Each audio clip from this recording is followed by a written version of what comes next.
You know that strange, horrifying state? That place between worlds where your mind is wide awake, but your body is still completely asleep?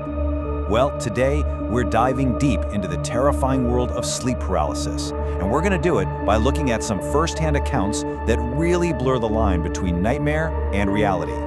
So let me just ask you right off the bat, have you ever had that happen to you? That terrifying moment where you wake up, you know exactly where you are, but you can't move a single muscle. It's a fascinating and absolutely horrifying experience. And you know what? It's a lot more common than you might think. Okay, so let's break this down. What is actually happening here? At its core, sleep paralysis is kind of like a glitch in your sleep cycle. See, normally when you're in REM sleep, that's the dream stage, your brain switches on a safety feature to paralyze your body. It's brilliant, actually. It stops you from, literally running from the monster in your dream. But with sleep paralysis, your mind wakes up before that safety switch gets turned off.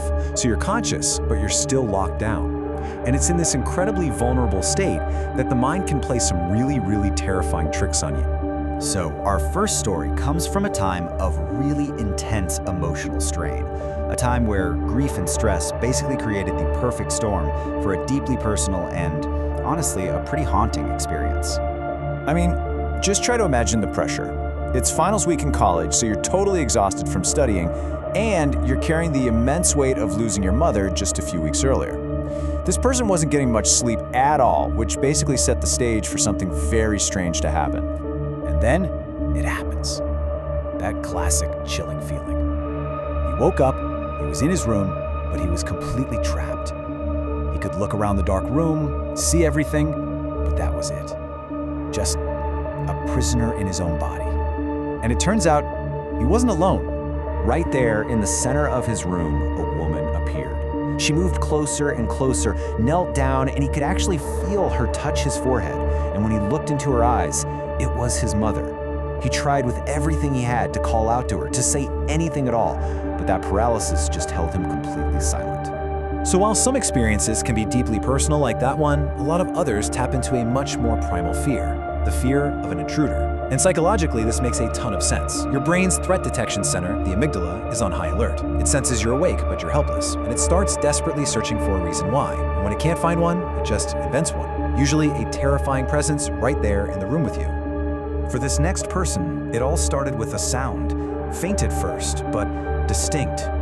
He'd just woken up from a nightmare, only to find himself thrown straight into a new one where he was wide awake but couldn't move. And this sound was just unnatural, part robotic, part organic. It kept repeating in this steady, unnerving rhythm. It was a sound that just didn't belong, a sound that felt deeply wrong. With every single repetition, the sound got louder, and it felt like it was getting closer. His eyes darted around the room, and then they just locked onto the one place he never leaves open, his closet door. It was cracked open, and something was looking out. And these stories, they just paint such a vivid picture of the kind of terrifying things people see. For one person, it was the distorted face of a man with an inhumanly large smile, just peering through that crack in the door.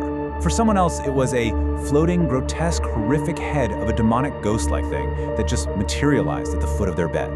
You know what's so striking, though? The details might change, the monster's face is different, but the themes are eerily consistent. There's almost always this feeling of a malevolent presence. There are strange, unsettling sounds. A figure starts taking shape in the shadows. And of course, that profound feeling of absolute, overwhelming helplessness. It's really just the brain's panicked attempt to put a face to an invisible fear. But what happens when these visions seem to bleed into reality? Our next story is, I think, maybe the most unsettling of all. It's one that seems to go beyond a simple hallucination and into the realm of, well, something like a premonition. So this person woke up to that same familiar paralysis. But this time, the vision wasn't a monster. No, it was his own family. His mom, his dad, his brother, his sister, all standing over his bed, just crying uncontrollably. But something was off. They were unnervingly tall. Their heads were nearly touching the ceiling. Now, the sequence of events here is what is just truly chilling. First, there's the terrifying vision of his tall, crying family. Then, just a few days later, he was hit by a speeding car and hospitalized with serious injuries. And as he's lying there in his hospital bed, he looks up and sees his family standing over him, his mother crying. It was, in his own words, almost the exact same image from his vision. So all these stories, they really force us to confront this profound question about our own consciousness, right? They all take place in this dark theater of the mind, on a stage where our dreams and our reality perform a pretty terrifying duet. And that right there is the key difference. A dream feels like another world, right? It's a place where bizarre things happen and it just feels normal. But sleep paralysis feels real, like 100% real. As one person put it, I was awake for it. It wasn't a dream. And that feeling of absolute reality is exactly what makes it so profoundly disturbing. Which leaves us with this one final, chilling thought.